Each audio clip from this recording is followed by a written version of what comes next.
النبي الكريم ونحن على ذلك لمن الشاهدين والشاكرين والحمد لله رب العالمين. وقال النبي صلى الله تعالى عليه وسلم النكاح من سنتي فمن رغب عن سنتي فليس مني.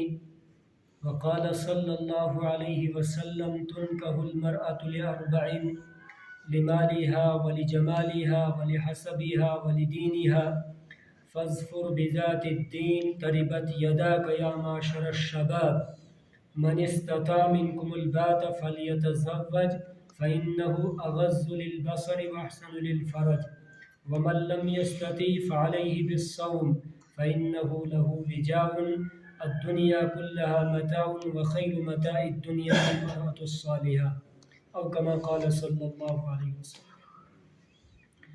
معزز سامعین کرام، میرے ایمانی بھائیوں، اس وقت یہاں نکاح کی مجلس منعقد ہو رہی ہے. نکاح کے سلسلے میں چند باتیں میں آپ حضرات کے سامنے عرض کروں گا. اللہ تبارک و تعالی ہمیں کہنے سننے سے زیادہ اپنی زندگیوں میں ان باتوں کو عملانے کی توفیق نصیب فرمائے. کیونکہ ہم جو عمل کرتے ہیں ہماری وہ معمولات بننے چاہیے، ہماری زندگی کے اندر وہ باتیں آنی چاہیے. نکاح ایک وقت میں انسان کے لیے واجب ہوتا ہے اور ایک وقت میں انسان کے لیے نکاح کرنا مسنون سنت ہے، اور ایک موقع پر انسان کے لیے نکاح کرنا حرام ہوتا ہے.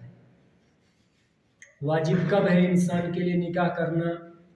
جب انسان بالغ ہو جائے، بلوغت کے بعد اس کو گناہ کے اندر ملوث ہونے کا اندیشہ ہو کہ مجھ سے گناہ سرزد ہو جائے، اور اس کے پاس وسعت بھی ہو نکاح کرنے کی، تو اس انسان کے لیے نکاح کا کرنا واجب ہے. اور اگر انسان کو بلوغت کے بعد گناہ کے اندر ملوث ہونے کا اندیشہ نہیں ہے اور نکاح کرنے کی وسعت ہے، اس کو نکاح کر لینا چاہیے. اس لیے کہ نبی پاک علیہ الصلاۃ والسلام نے فرمایا نکاح کرنا میری سنت ہے. اور ایک موقع پر نکاح کرنا حرام ہے جبکہ انسان کے پاس خواہش تو ہے لیکن وسعت نہیں ہے. جب وہ نکاح کرے گا، نکاح کرنے کے بعد کسی انسان کو وہ پریشان کرے گا، اس کی زندگی دو بھر ہو جائے گی، اس کے لیے جینا حرام ہو جائے گا. اس انسان کے پاس وسعت ہی نہیں ہے. اس انسان کو کہا گیا ہے پھر آپ روزہ رکھو، روزے کے ذریعے سے اپنی شہوت کو توڑو لیکن نکاح مت کرو. اس موقع پر نکاح کرنا حرام ہے.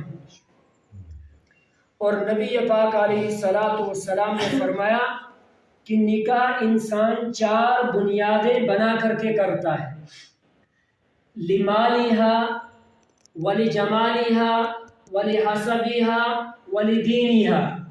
یا انسان مال کو بنیاد بنا کر کے نکاح کرتا ہے کہ میں نکاح کروں گا، نکاح کے بعد مجھے جہیز میں بہت سارا مال ملے گا، اس لیے وہ بڑے امیر خاندان، امیر گھرانے کو تلاش کرتا ہے. یا انسان حسن و جمال کو بنیاد بنا کر کے نکاح کرتا ہے، خوبصورتی کو انسان بنیاد بنا کر کے نکاح کرتا ہے. یا انسان کسی بڑے خاندان کو دیکھ کر کے نکاح کرتا ہے. لیکن اللہ کے نبی صلی اللہ علیہ وسلم نے فرمایا آپ دین کو بنیاد بنا کر کے نکاح کرو، اس لیے کہ اللہ قادر مطلق ہے. اللہ چاہے ابھی ایک انسان مالدار ہے، ہم نے دیکھا ابھی ایک انسان زکوٰۃ دینے والا ہے، چند لمحات، چند منٹوں اور چند گھنٹوں کے بعد جو ہے وہ زکوٰۃ کے لینے کا مستحق ہو گیا. چونکہ الٹنے پلٹنے والی ذات جو ہے وہ اللہ کی ہے، کب کس کو دے، کب کس سے چھین لے بندے کے اختیار میں نہیں ہے، یہ رب العالمین کے اختیار میں ہے. ابھی انسان کا حسن و جمال ہے، بڑا خوبصورت ہے، ابھی کوئی حادثہ پیش آ گیا تو اور اس کو جو ہے ایسی بدصورتی کے اندر وہ تبدیل ہو گیا، یہ اللہ کے قبضے میں ہے، جس کو کب دے اور کب کس سے چھین لے کوئی انسان کے بس کی، انسان کی طاقت کی بات نہیں، اللہ کی قدرت، اللہ کی طاقت کے اندر ہر چیز ہے۔ لہٰذا اللہ کے نبی صلی اللہ علیہ وسلم نے فرمایا دین کو بنیاد بنا کر کے نکاح کرو۔ ان موقعوں کے اندر چاہے نکاح کا موقع ہو، شادی کا موقع ہو، انسان کی خوشی کا موقع ہو، مثال کے طور پر آج یہاں نکاح کا موقع ہے، نکاح کے ذریعے سے انسان اپنی خوشیاں، اپنی چاہتیں پوری کرتا ہے۔ مثال کے طور پر نکاح کے موقع پر ماں بیٹے سے کہتی ہے کہ بیٹا آج تیرے نکاح کا دن ہے، خوشی کا دن ہے، میں نے تیرے لیے فلاں جگہ سلوار قمیض اور فلاں جگہ شیروانی دیکھی ہے، بہت اچھی ہے، وہ لینی ہے، آج ہم نے اپنا شوق پورا کرنا ہے۔ اگر آج ہم نے شوق پورا نہ کیا پھر کب ہم شوق پورا کریں گے؟ باپ کہتا ہے فلاں جگہ میں نے آپ کے لیے پینٹ کوٹ دیکھا ہے تو لہٰذا وہی آج پینٹ کوٹ لینا ہے، چاہے ادھار لے کر کے پیسے کیوں نہ لینا پڑے، لینا ہے۔ آج اگر ہم شوق پورا نہ کریں پھر کب ہم اپنا شوق پورا کریں گے؟ یار دوست کہتے ہیں بھائی شامیانے یہاں ڈھول کے اندر اچھے نہیں ملتے، کشتواڑ سے ہم شامیانے لے کر کے آ جائیں گے، بہت اچھے شامیانے، بھائی وہ تو بہت مہنگے ہیں۔ کہتا ہے دلہن نہیں، قرض لے کر کے، قرض اٹھاؤ اور وہ شامیانے لاؤ، ہمیں کہاں بار بار شادیاں کرنی ہے، ہمیں کہاں بار بار نکاح کرنے ہیں۔ غرض یہ کہ سارے شوق انسان ان موقعوں پر پورے کرنے کی کوشش کرتا ہے۔ پھر اطراف میں اگر کوئی رشتہ داری میں، کوئی ہمسائے میں ناراض ہوتا ہے تو کسی یار دوست کو بھیجتے ہیں، بھائی جا کر کے اس کو کسی نہ کسی طرح مناؤ، اپنی ٹوپی اس کے پیروں پر ڈالو، لیکن اس کو کسی نہ کسی طرح راضی کر کے آج نکاح کے اندر شریک کرو، شادی کے اندر شریک کرو۔ اگر وہ شادی میں شریک نہیں ہو گیا ہماری خوشی پوری نہیں ہوگی۔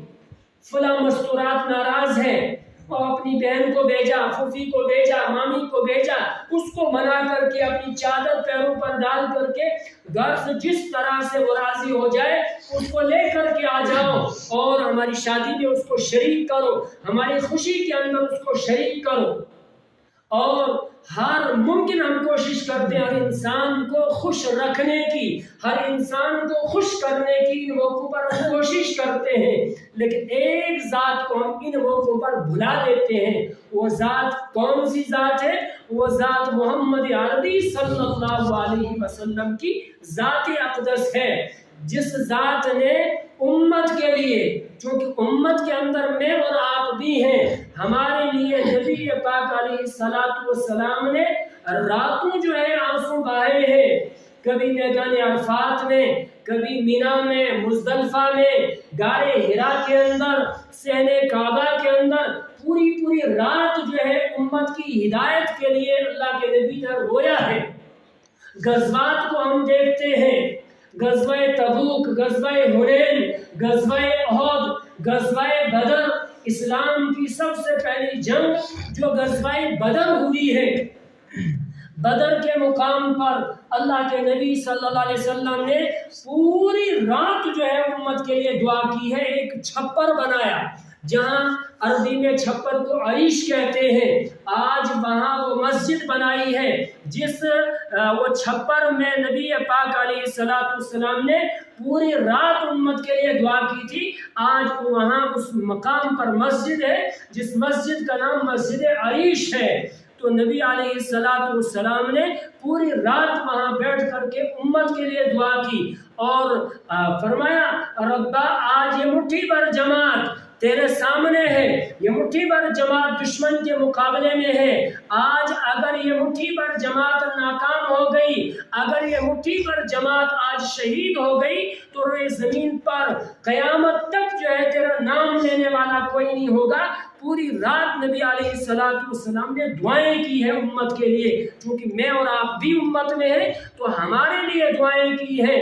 اور ہم دیکھتے ہیں اپنی شادیوں کے اندر، اپنی غمیوں کے اندر کتنا ہم اس پیارے حبیب صلی اللہ علیہ وسلم کو یاد رکھتے ہیں، جبکہ یاد رکھنا چاہیے۔ اس وقت نکاح کا موقع ہے، ابھی مثال کے طور پر دیگر عبادات ہیں، دیگر عبادات کی طرح نکاح بھی ایک عبادت ہے۔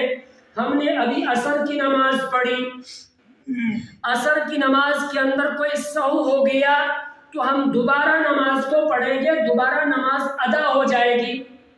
ہم نے روزہ رکھا، روزہ ہمارا ٹوٹ گیا تو اس کی ہم نے بعد میں قضا کی، روزہ ہو گیا۔ زکوٰۃ غفلت سے ہم نے اس جگہ دے دی، جان نہیں دینی تھی، ہماری زکوٰۃ ادا نہیں ہوئی، دوبارہ ہم نے زکوٰۃ ادا کر لی۔ حج میں کوئی ارکان رہ گیا، غلطی ہو گئی، دوبارہ ہم نے حج کر لیا۔ لیکن نکاح ایک ایسی چیز ہے، اگرچہ بعد میں انسان کے ذہن بدل جاتے ہیں، انسان دوسرا تیسرا چوتھا، جبکہ شریعت کے اندر 4 تک کی اجازت ہے، لیکن جس وقت انسان یہ نکاح کرتا ہے اس وقت کسی بھی انسان کی یہ نیت نہیں ہوتی ہے کہ میں آج یہ نکاح کر رہا ہوں، کل یا پرسوں یا 1 سال کے بعد میں دوسرا نکاح کروں گا، ہرگز کسی کی جو ہے نیت نہیں ہوتی ہے، جبکہ بعد میں انسان کی نیتیں بدل جاتی ہے، جبکہ وہ دوسری شادی تیسری کر لیتا ہے، اگرچہ وہ اس کے لیے سر درد بن جاتی ہے لیکن انسان کر لیتا ہے۔ لیکن جب نکاح کا موقع ہوتا ہے ہرگز اس وقت